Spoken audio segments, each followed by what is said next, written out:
आनंदाय नमो नमः. मनुष्य ते सर्व योनीचे सार, धर्म तो कर्मभूमी माधार. येथे येऊन न सोहित करी विचार, सर्वस्वी तो नागवला. 84 लाख योनीमध्ये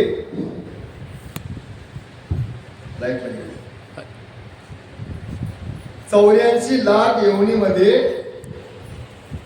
84 लाख जन्मामध्ये सगळं होय ते फल होय, पाला पाचोळा होय. 84 लाख जन्म.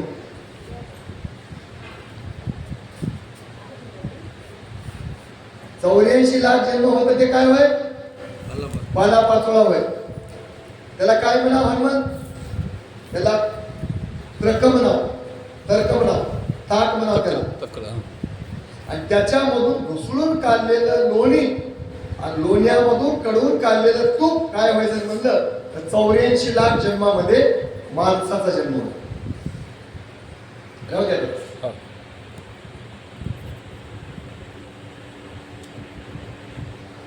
84 लाख जन्मातले जन्म होत, पण त्याला फलप्राप्ती नाही. त्याला फळ लागत नाही. त्या कर्मामध्ये फळ उत्पन्न होत नाही. मोक्ष नावाचं जे फळ आहे ते 84 लाख जन्मामध्ये प्राप्त होत नाही. आणि या कल्पवृक्षाला फळ लागते. ते कोणतं फळ लागते तर मोक्षाचं फळ लागते. ते भजन आहे आपल्याला, झाडाच्या बुडाशी आलं एक फळ. कोण्या पदामध्ये आहे सांगू तुम्हाला मी? ऐक सकुबाई स्वप्न सांगते निजली मंदिरी, निद्रा घेता जागृत झाले स्वप्न सरले होय. त्याच्यामध्ये एक चरण आहे, झाडाच्या बुडाशी आलं एक फळ. त्या फळाचा विक्रय केला ढवळ्यागीर बाजारी, आणि त्या फळानं ग्राहक बक्षिले वरच्यावरी. लक्षात आहे? ते फळ घ्यायला कोणी गेला की ते फळ त्या गिऱ्हाईकाला खाऊन टाकते. या फळाला कोणी इकडे घ्यायला गेला की ते फळ काय करते, त्या घेणाऱ्याला जिवंत ठेवीच ना डांबरे त्याला गिळून टाकते. मग ते फळ कुठे लागते तर झाडाच्या बुडाला. झाडाचं बुड कुठं आहे? निरालंबात. आणि शेंडा कुठं आहे? कर्मभूमीमध्ये. आणि त्याचं फळ कुठं आहे? त्या झाडाच्या बुडाचं. याला जे फळ लागले की नाही, फळाशा दावणी व्यक्त गोविंदा म्हणाले. मग प्रपंचातले फळ कुठं आहेत? झाडाच्या शेंड्याला. आणि मोक्षाचं फळ कुठं आहे? झाडाच्या बुडाला. झाडाच्या बुडाला. लक्षात आलं की?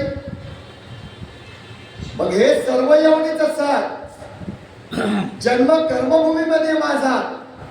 आणि इथं येऊन जर कोणी न करी विचार अविचार तर तो सर्वस्वी नागवला. जर कोणी बुडाकडे लागलेलं फळ घेण्याचा प्रयत्न करण्यात गेला आणि जर कोणी शेंड्याच्या फळाच्या नादी लागला आणि ते फळ तुटलं, शेंडा तुटला, फांदी तुटली, तर धानोरकर त्याने पल्ला कुठं? 184च्या तळ्यात. खाली आहे 184चं तळ, झाड आहे खाली, शेंडा वरी बुड. मग शहाणे लोक बुडाकडे जाऊन मोक्षाचं फळ घ्याले. आणि दैवता भक्तीचे अज्ञान लोक, अभूत लोक, एकदेशी लोक, व्यापक लोक, निरानंद लोक, अतृप्त लोक शेंड्याचं फळ घ्यायला चालले तर फाटे तुटू 84च्या खड्ड्यामध्ये पडाले. 84च्या खड्ड्यामध्ये पडाले म्हणजे सर्वस्वी नागवण करून घ्या. महाराज म्हणाले त्याला अविचारी म्हणा. आणि ते जे या जगामध्ये जीवन जगाले काय करत असतील ते करत असतील, त्याच्याबद्दल आपण विचार मानू नये. कुणातरी देवाची भक्ती, कोणता तरी परमार्थ कोणाच्या तरी सांगण्यावर करत असतील. असं करून जर 84च्या खड्ड्यामध्ये पडत असतील तर जळो जळो तयाचे जिने असं म्हणून म्हणायचं. सांगतो एक दृष्टांता विजेची माव अगटित, चार पडद्याचा पिंजरा पक्षी कोणीदा. आता काय केलंय म्हणलं, एक तुम्हाला दृष्टांत सांगतो म्हणाले महाराज. जीव होय एक रागासारखा, आणि मायेनं काय केले, या देहरूपी पिंजरा निर्माण केले.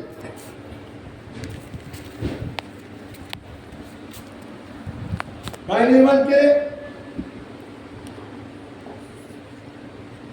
या देहाचा पिंजरा निर्माण केला. पिंजरा निर्माण केली त्याचे 4 पडदे कोणते लावले त्याला,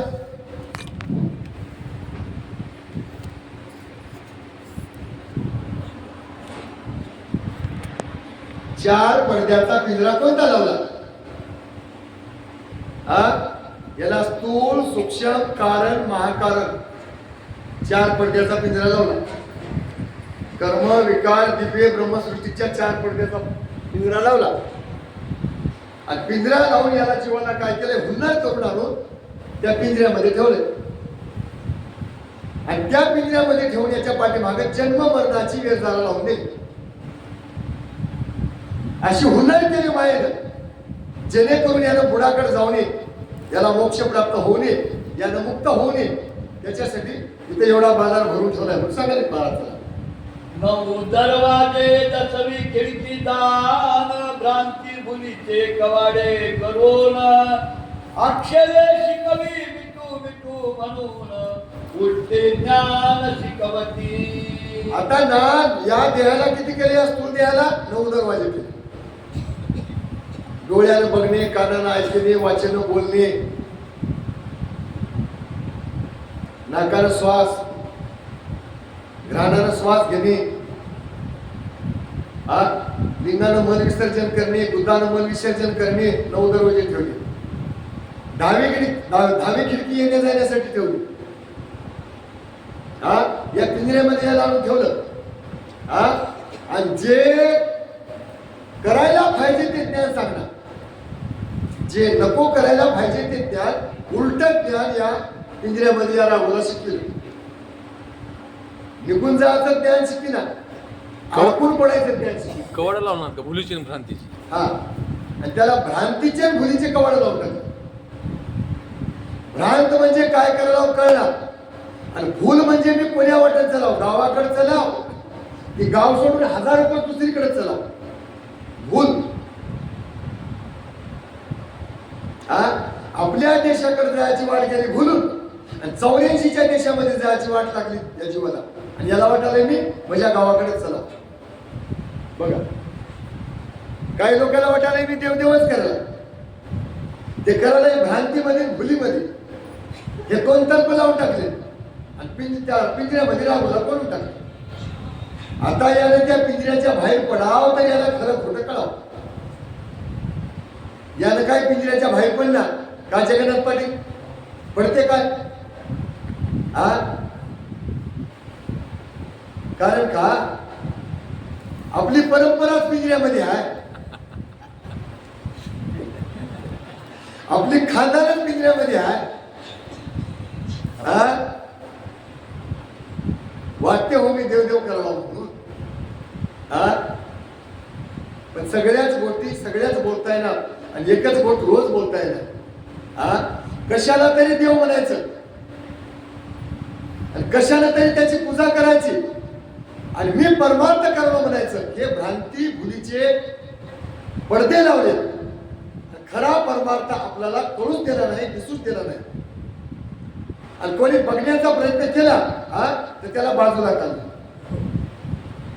त्याला बघू दिलं नाही, त्याला कोणाला सांगू दिलं नाही. अशामध्ये आपला आयुष्य गेला बरबाद हो. बरं किती जन्म गेले अशामध्ये आपले. आता तेच रोज सांगायचं नव्हतं. मी काल बोललो त्या विषयावर. काल एक विषय झाला धानोरकर सांगायचा, मागून माझ्या लक्षात आला. सह्याद्रीच्या पर्वतावर ब्रह्मदेव किती दिवसाला एकदा येते, त्याला एका दिवसाची सुट्टी मिळते.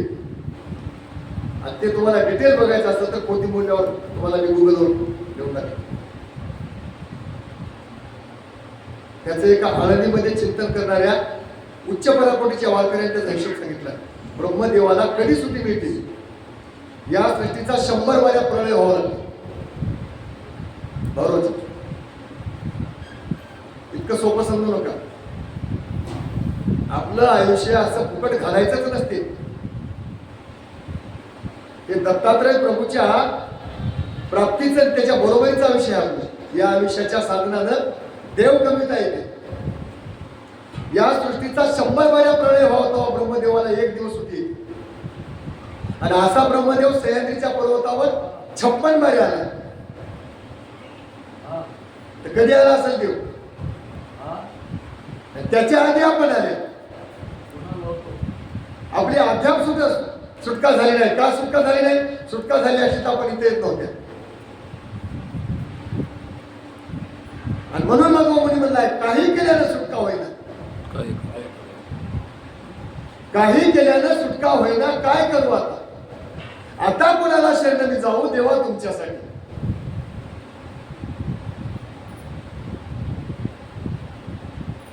हा हे अनंत येवणीचा सार होय. कर्मभूमीमध्ये जन्म मिळालाय, त्याने उत्तम माणसाचा जन्म मिळालाय. आणि या जन्माला येऊन जर पिंजऱ्यामध्ये अडकते, भ्रांती भुलीच्या पडद्याच्या म्हटलं मिठू मिठू बोलते, हा संसाराच्या गोष्टी बोलते, नाटकातल्या गोष्टी बोलते, तमाशाच्या गोष्टी बोलते, कलाकुसरीच्या गोष्टी बोलते, हा गायन वादनाच्या गोष्टी बोलते, म्हणजे राबवसारखं मिठू मिठू बोलते. हा पण जीवाच्या उद्धाराचा एकही शब्द त्याच्या कानावर बी पडला आणि त्याच्या मुखातून बी निघाला. हे असं काय झालं ते बघलं पाहिजे आपण. हे असं का झालं? हे मायेनं हुंदर केली. आणि म्हणून आपण ते लिहूया, परतून जाण्याची हुंदरी काय करावी लागेल हो. मायेनं असं केले तर आपल्याला कसं करावं लागेल? हा हा विरुद्ध दिशेनं बया. हा प्रपंचामध्ये गंधर्व नगरीमध्ये येऊन बसला आणि विश्वरूपामध्ये येऊन फसला. हा कल्पच्या कल्पात अडकून पडला. इथून जाण्याकरता काय करावं लागेल म्हणलं तर त्याला परबोधाची, परशास्त्राची, परविद्येची, परज्ञानाची, परसाधूची संगत करून हुन्नर शिकावं लागते. हुन्नर आपल्याला घरी बसून येणार. हा जे लोक ते पडदे फाडून निघून गेले त्यांच्या मार्गाने जावं लागते. म्हणून तुकाराम महाराज बोलले, झाडू संताचे मार्ग आणि राणी भरले सगळं, उच्चिष्टाचा भाग उरला शेषते आम्ही शिव. हा वेदांतानं, अध्यात्म ज्ञानानं, अलीकडच्या ज्ञानानं, हा काल ऐकलं की नाही तुम्ही? प्रवृत्तीच्या कुळामध्ये तुम्हाला निघून जाण्याचं ज्ञान प्राप्त होत नाही. म्हणून तुम्हाला प्रवृत्तीच्या कुळामध्ये पदार्पण करावं लागेल. आणि तुम्हाला ब्रह्मविद्येचे परविद्येचे 21 भाग प्राप्त करून घ्यावं लागतील, ते बघावं लागतील. विश्वरूपाच्या पोटातला खेळ करून तुम्हाला या पडद्याच्या बाहेर निघता येणार नाही. हे मायेनं हुनर केले आणि हे मायेची हुनर ओळखावं लागल आणि ते हुनर मोडून काढावं लागल. आपले हुनर आपल्याला लढवावं लागेल. तर काय खरं आहे, नाही तर काय खरं नाही असं म्हणून सांगायला येते. चला आपण आलो कोठून आता कोण्या पंचे दान, विसरले भान विषयामध्ये निमग्न पै. आता आपण कुठून आल्या? आता एवढीच वही सांगणार आहोत आम्ही. आपण कुठून आल्या? काल बोललो मी या विषयावर. कुठून आल्या याचा अर्थ आपलं गाव कोणतं होतं, आपण पहिलं पूर्वी पुणे गावात होते, याचा अर्थ कुठून आल्या.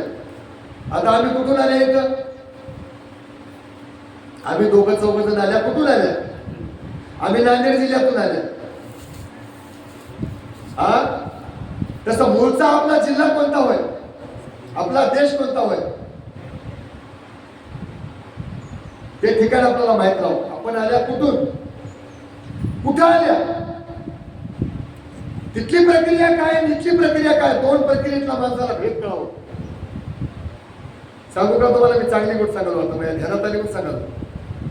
जेव्हा आपण आपल्या देशामध्ये होत्या तेव्हा असं काय तिथं मठ, मंदिर, मूर्त्या, पूजा करायचं वेल लावायचं असं काय होतं काय बाबा? इथं काय करावं लागलं? हा काहीतरी ओळख व्हावं. आणि ज्या देशातून आल्या त्या देशामध्ये आपल्याला जाता यावं म्हणून काही लोकांनी प्रयोग केले. हा अजून एक माझी गोष्ट आहे का, काही लोकांचे प्रयोग सक्सेस झाले. नाही गमत आहे आता मी बोललेली गोष्ट आहे का तुम्ही? आणि काही लोकांचे प्रयोग फेल झाले. आता फेल झालेले प्रयोग आपण का करावं? भल्या भल्याचे प्रयोग फेल झाले, तुमचा सक्सेस होते काय? मग प्रयोग सक्सेस कोणाचे झाले? हा नाही, गेल्या वर्षी आपण बियाण्याची बॅग आणल्या आणि ते बॅग निसवलीच नाही. पुढच्या वर्षी ते जाणव का कंपनी बदलाव की नाही? दुसऱ्याच्या वावरामधलं पीक बघून त्याला पुसाव बाबा हे बॅग तुम्ही कुठून आणल्या, कोणाच्या दुकानावर आणल्या, एवढं आवरेज कसं आलं? मग त्या दुकानावरली जाऊन आला की नाही नाही नाही नाही, ते आमचा जुना दुकानदार होईल. आमच्या बापदाद्यापासून त्याच दुकानावर आणता म्हणाली. आता प्रयोग फेल झालाय बाबा. दुकानदार बी उठून गेला, ते बॅगा आणणारे बी उठून गेले. प्रयोग चेंज करावं की नाही? तसं वेद विद्येचा टप्पा, अध्यात्म विद्येचा टप्पा, याच्यामध्ये किती लोकांची घाण झाली, किती लोकांची भूल झाली, किती लोकांचा घात झाला, किती लोकांची बर्बादी झाली. थोडं ब्रह्मविद्येकडे बघा ना, किती लोकांचं कल्याण झालं. आणि त्या ब्रह्मविद्येमधूनच परविद्येकडे बघा, किती लोक आजारामत झाले. मग ते प्रयोग करून बघा ना. नाही तसं व्हायला आलं त्या पडद्यातलंच. आणि त्या मायेने 4 अक्षर शिकविले तेच 16 स्वर 36 व्यंजन, त्याच्यातलंच बोलायचं. काय करायचं?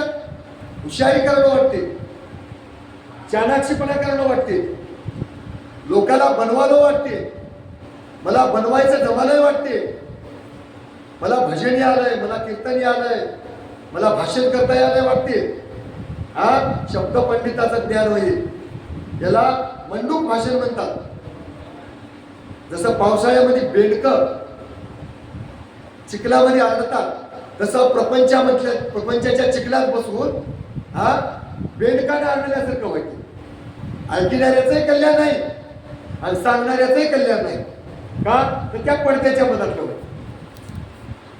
असं म्हणून म्हणाले चला सद्गुरू महाराज.